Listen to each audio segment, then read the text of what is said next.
Learning English Podcast. Welcome back, everyone, to the deep dive. Today we're diving into some pretty powerful stuff. We're talking about those moments, those realizations that can kind of just hit you and suddenly change the way you see everything. And it's like, bam, huge shift in perspective, more clarity, inner peace, and just this, this quiet confidence of really knowing yourself a little better. And we're going to explore some of these insights with you today. So consider this your fast track to some seriously transformative thinking. Yeah, exactly. And we've been digging into a collection of ideas called Textien Ditenbalkan, and it highlights several of these life-changing shifts in how we view things. And our goal today is to unpack these for you, not just so you understand them in your head, but so you can see how they might actually apply to your own life and how they might help you kind of move towards this greater well-being and happiness and all that good stuff. Okay, so let's just jump right into one that I think is really fundamental, and that's the realization that most people that you encounter in your life are not actually intentionally trying to cause you harm. I think it's so easy to take things personally, right? Someone gives you a short reply or they don't call you back right away, and instantly you're like, oh my gosh, what did I do? Are they upset with me?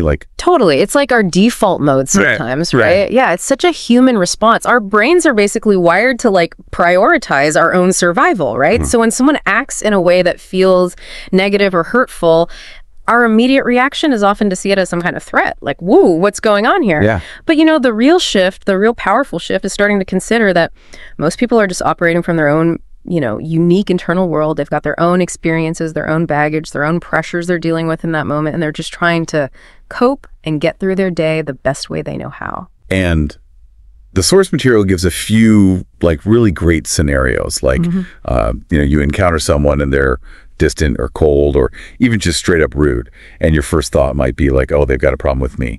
But the real insight is that 9 times out of 10, those behaviors are actually a reflection of what they're going through. Maybe they're totally swamped at work, or they're having some family drama going on, or they're just, struggling with their own insecurities. It's rarely about you. Yeah, and we can all relate to that, right? I mean, think about it. When you're stressed out or you've got a million things on your mind, you might not be the most cheerful and attentive person to be around. You might accidentally snap at someone or just not be as present as you normally would be. It doesn't mean you're a bad person. It just means you're human and you're in a tough spot. Right. And that's not about excusing bad behavior. It's about realizing that there's usually a lot more going on beneath the surface, and that most of the time it really isn't personal. Right. It's about understanding the root of the behavior. And when you can start to see things from that perspective, you can open yourself up to more empathy. Instead of instantly feeling attacked or defensive, you can pause and consider what might be going on for the other person. Exactly. And that can make a huge difference for you, because it means you can start to free yourself from all of this unnecessary emotional baggage. When you stop seeing every little negative interaction as some kind of personal attack, you can let go of grudges and resentment, and just it's dropping a huge weight you didn't even realize you were carrying.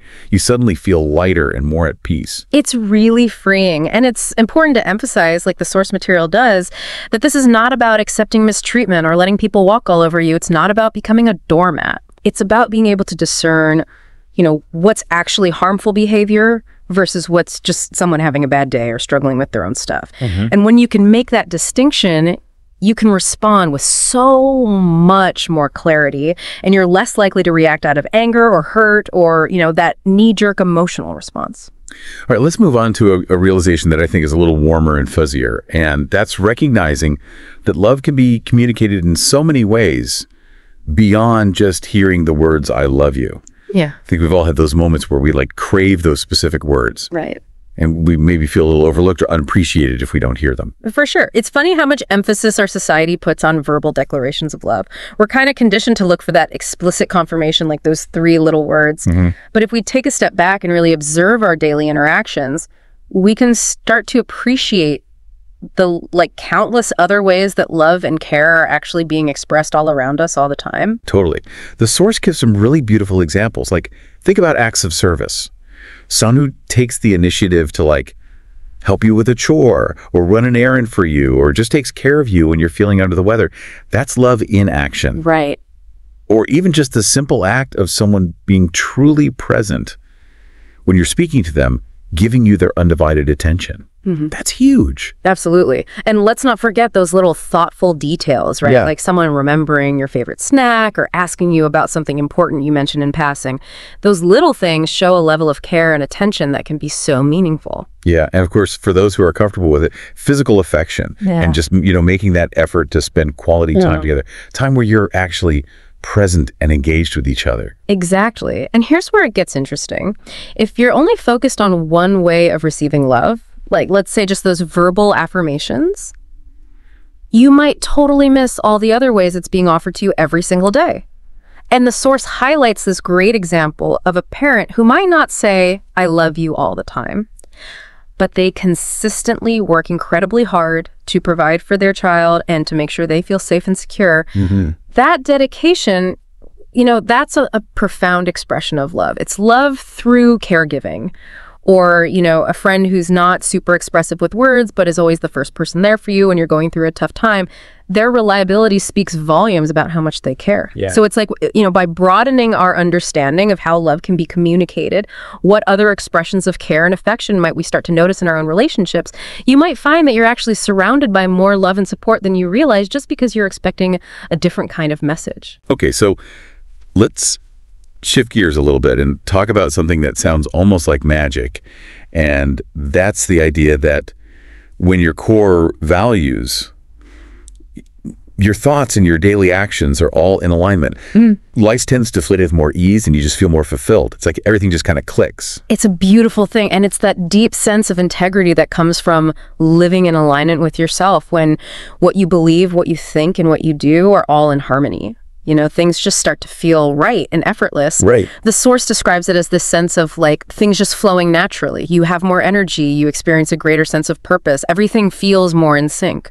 But what happens when those things are out of whack? Like what happens when your values, your thoughts, and your actions are all misaligned? Oh, yeah. That can create a ton of internal conflict. Yep. The source gives some good examples. Like, let's say you really value honesty, but you find yourself constantly like bending the truth or telling little white lies to avoid confrontation or to please people.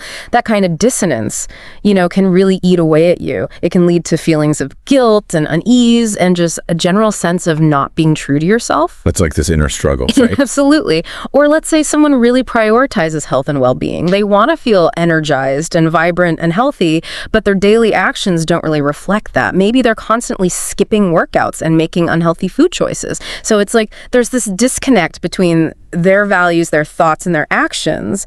And that can lead to, a lot of frustration and self-criticism and just this feeling of like being stuck in a rut. So living with integrity, like the source says, is about making those daily choices that actually reflect what matters most to you at your core.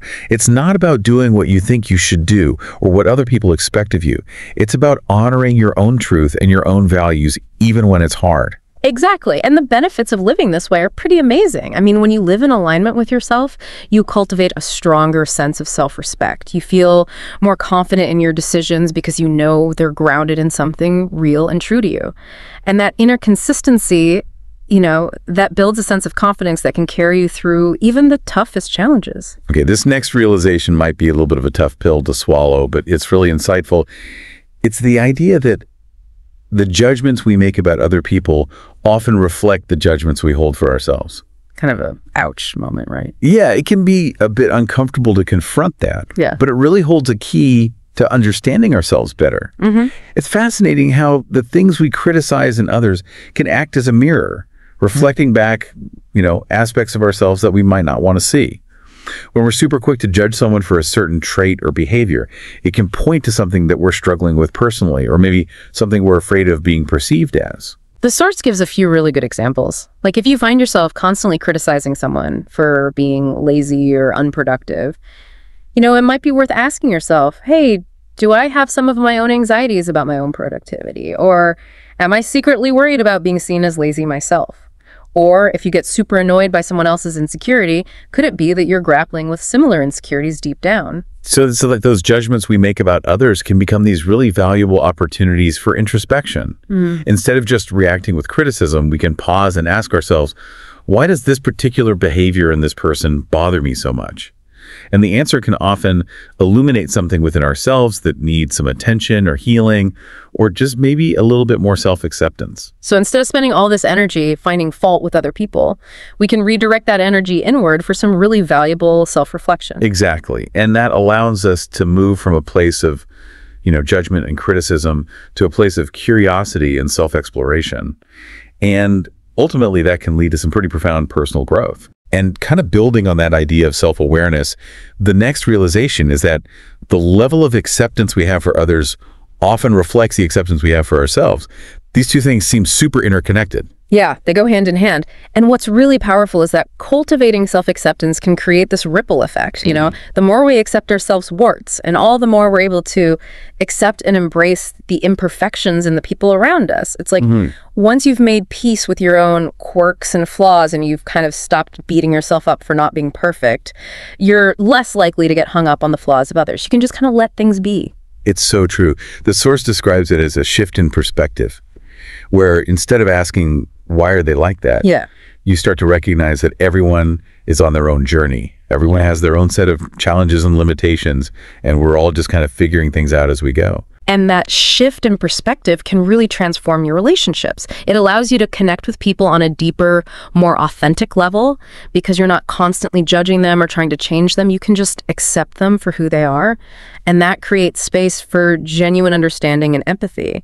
Yeah. And, maybe most importantly, it cultivates a sense of inner peace because you're no longer fighting against reality. You're accepting yourself as you are, and you're accepting others as they are.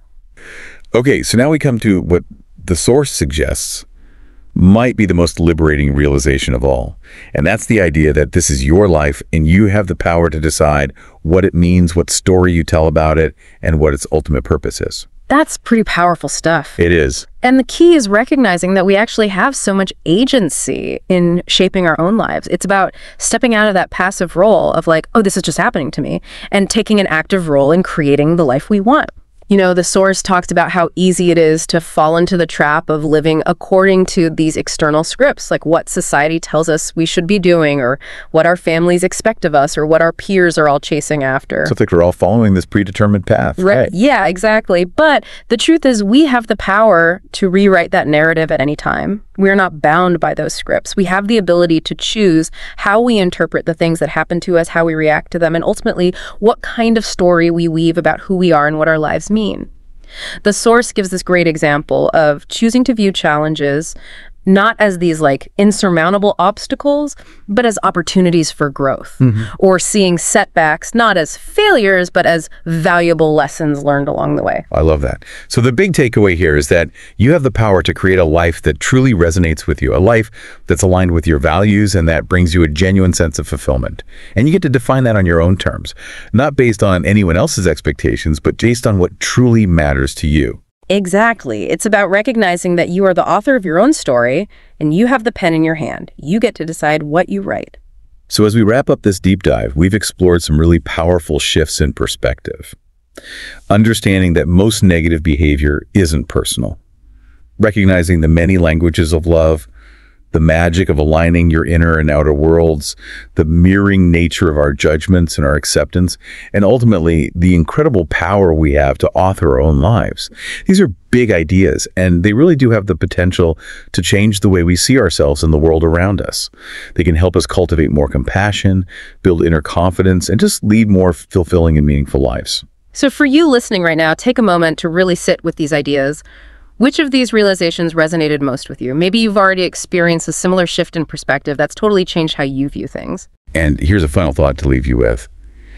How might consciously and intentionally applying just one of these realizations starting today begin to shift your experience of the world and the way you interact with the people around you? It's a pretty powerful question to ponder. It is. Thanks for joining us for the deep dive. We'll see you next time.